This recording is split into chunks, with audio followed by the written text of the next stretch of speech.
I had to make an appointment with Bobby last week, man. I had to book an appointment. Well, I work in a barbershop and I had to book. I did, man. I mean, I bet Bob though had a lot of openings though. Bob, what does that mean with Bob? Bob's got plenty of openings to be filled.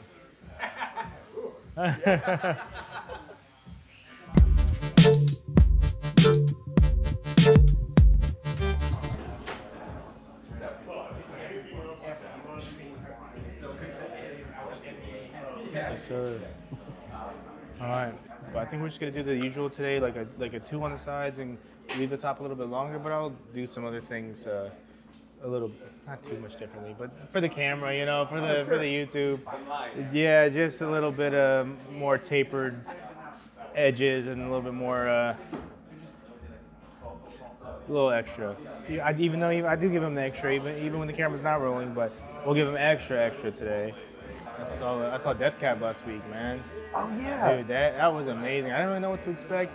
Was it Postal Service too, or yeah, just Death Cab? Yeah, it was both of them. You went to that show? Yeah, it was incredible, dude. Death Cab was so good, dude. I didn't know what to expect, but they're pros. And think about it, like in their time, like they were an arena band. They were not like even Germania band. They were like huge, and they still are huge. Well, and it's I feel like the Postal Service aspect too, with that. I didn't know what to expect. Very two different crowds, like same but different. Yeah. The same band but two different bands. Like after Death Cab for Cutie played, and we stayed for a few more Postal Service songs, but a lot of people did leave after Death Cab for Cutie. And then seeing how people get down to Postal Service was the same band having two very different crowds just by having a little bit different music was very interesting, and I think it's a regional thing too.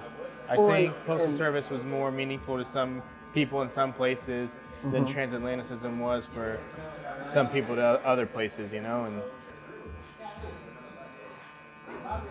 so what's your beard routine like, man?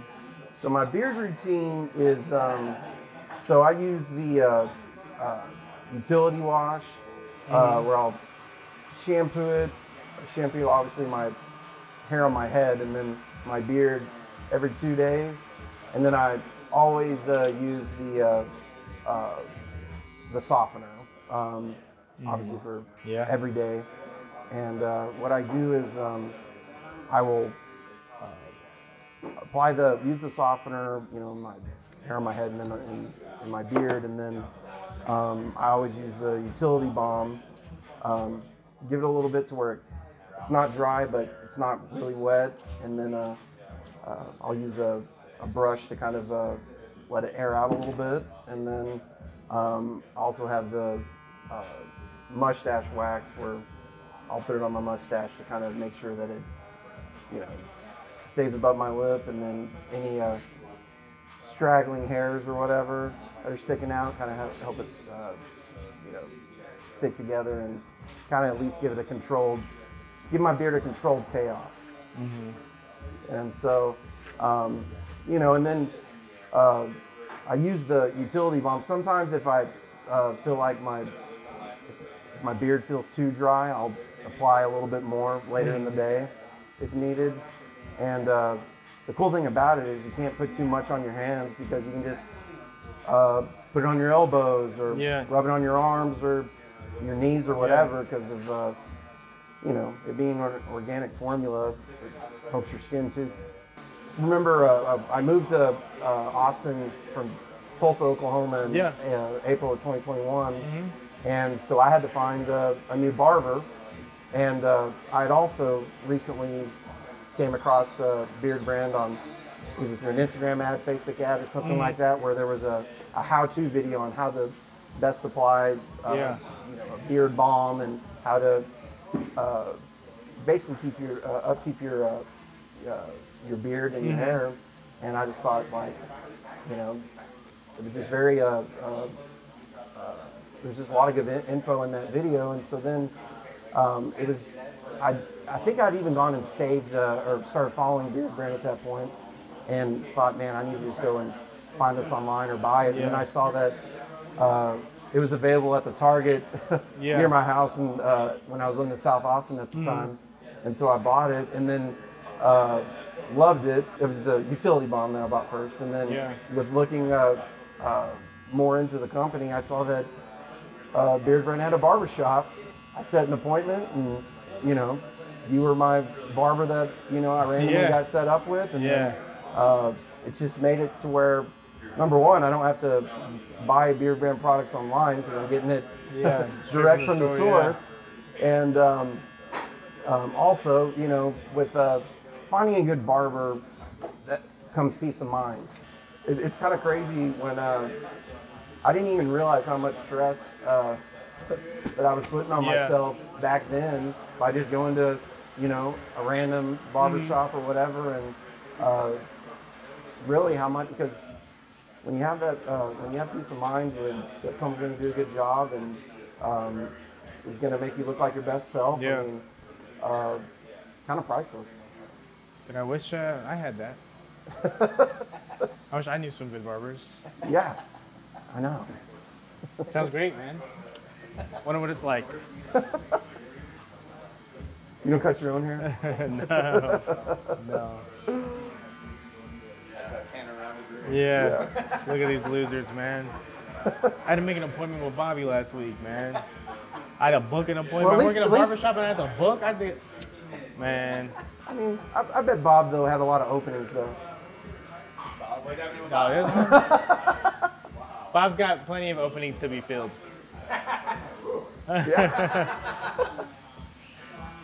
No, I sat with the better Bob. I sat with Bobby. Oh, I got you. Yeah. Yeah.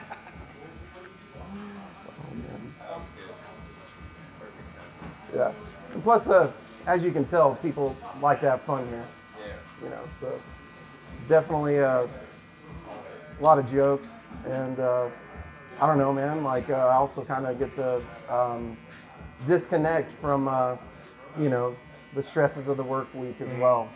Until they call you. Until they call me. Until they call you. Until they call me. Yeah. On one of my phones. Yeah.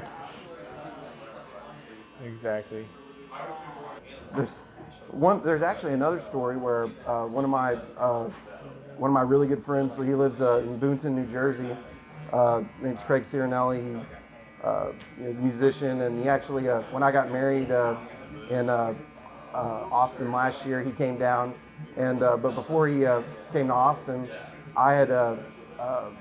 he has a large beard, and I had bought some extra utility balm, and I said, hey man, I'm gonna mail you some of this utility balm, you gotta try it. And he goes, man, I don't really put products in it, I might do some coconut oil or something. I go, dude, I'm just telling you, let's try it. And so I sent it to him, and then he called me like the next day and he goes, this has changed everything, or something along those lines. And then when he and his wife came to Austin, they came 2 or 3 days before my wedding, and he actually, I didn't even tell him about, I don't know if I told him much about the Beardbrand Barbershop or anything. He looked it up on his own, and he came by here. Right now I'm just trimming the hair up. We did the 2 on the sides, blended it into the top. And so I'm just trimming up the top a bit, leaving that length. We used to cut it pretty short, but now it's been leaving it at a more breathable length, something that he can put more product in and dapper up if he needs to, but also something that stays out of the way. And I still have a full head of hair, but it's not as thick as it was in my 20s, and having it a little longer on top helps that a little bit too. Get some more volume out of it, and just have more of a hand up top, more of a feel. Yeah, I like keeping my hair a little bit longer. I was doing some buzz cuts every now and then for the past year, but after seeing me with my last one, I think I'm gonna post it on the Instagram soon. Cisco uploaded some pictures for me to post, and it was me sitting in Bobby's chair getting a buzz cut. I'm like, yeah, man, that made me look more bald, man. I was like, I thought it didn't. I thought it was like, oh, it looks cool. I was like, nah, it didn't really look cool on me. I mean, it did, but. Well, there are definitely some people out there that can try any hairstyle, beard style, mustache, whatever it is, and they just. Yeah, those it people just works are, for them. I'm not that guy. Yeah, those people are called handsome. That's. Makes sense. It's a little, it's a little different. I think we also, growing up, there's a lot of there was only a few ways to consume media, like you would have cable or satellite or whatever, and then you'd get on the internet, maybe dial up or whatever, and there wasn't streaming and all these different ways to consume media or learn things. Sometimes, you know, there was definitely a time where everyone was seeing the same things, right? And I guess. Now it's like, I don't know. I guess, man. People are truly in their own worlds now. That's true, man. But like, you know, there's a lot of things too where, I think we've talked about this too, where like growing up, I'd like ask my dad, like, Dad, how did you like function without Super Nintendo or like N64 or whatever? We didn't know it existed. Well, we didn't have it. Well, and you know, there was definitely things of like, with technological advances that I was really glad that we had. But then when social media came along, I thought, man, I'm so glad I didn't have that when I was in, that didn't exist when I was in elementary school or even high school, you know.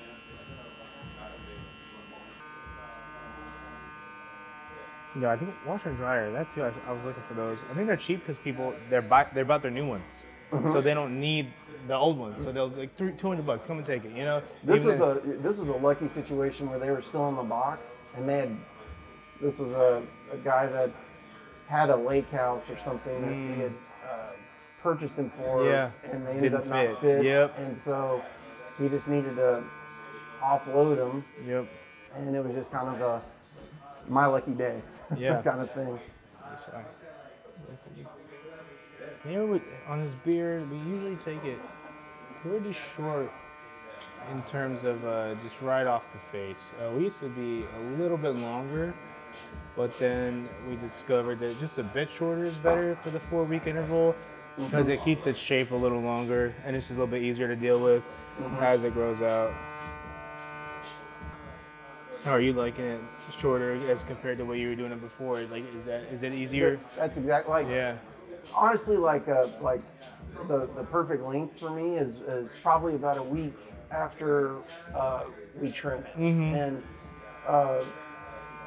if we started at that length, it would grow out too fast. So that way he can make his way back to work, man. You working in the office these days or from home or? So I work from home every other week, and then I travel.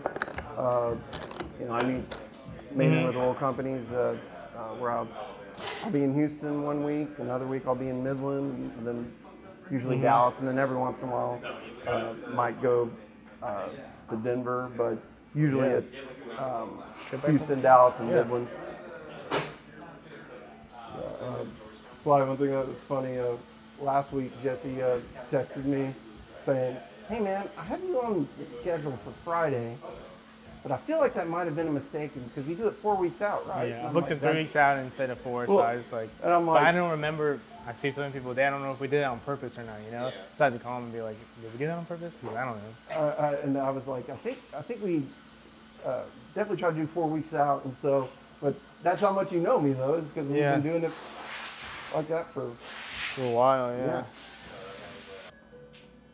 The other thing good is just the size of Beardbrand products are also good for travel because they're, you know, they're travel sizes.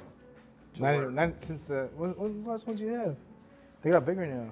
Well, I mean, the oils. The oils. The oils got bigger. They used to be okay to bring on the plane, but now if you travel, you have to check them. I haven't had any issues yet. Okay. But I also have some smaller containers that I'll put dollops in. Yep.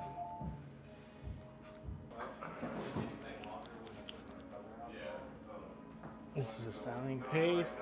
And with your hair right now, since I'm gonna put it all in there, then I'm gonna blow dry it a little bit.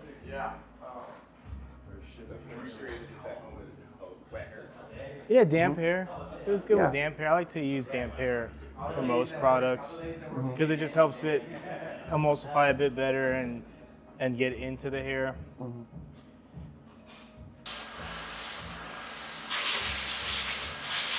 And I want to say there was Beardbrand had a video on if you wanted to use a blow dryer on your beard, what they recommend, what you guys recommended, and even had a little quick how-to. And so that's the other thing is just with I've learned a lot of things just from Beardbrand's social channels because it just shows a lot of different situations of people, different hair types, beard types, you know, whether some people have fuller beards or ways to make it look fuller, things of that nature. And so we styled it a little bit more dramatic than usual. A little bit of a pompadour, a little bit of a nice lift up front. But I mean, you could do it like this, or you can, you know. Usually, just if I had hair like this, I usually just use my hands. Just kind of get all the product in there, and yeah, and it just depends on the day for me. Yeah, sometimes exactly. I'll just use my hands, and then sometimes I'll put a brush through it, maybe. Yeah. And then, you know, but this is kind of like the exact way I like to do it, and to where it doesn't look like it's just stiff, you know. It has a little bit of motion to it. Let's do a little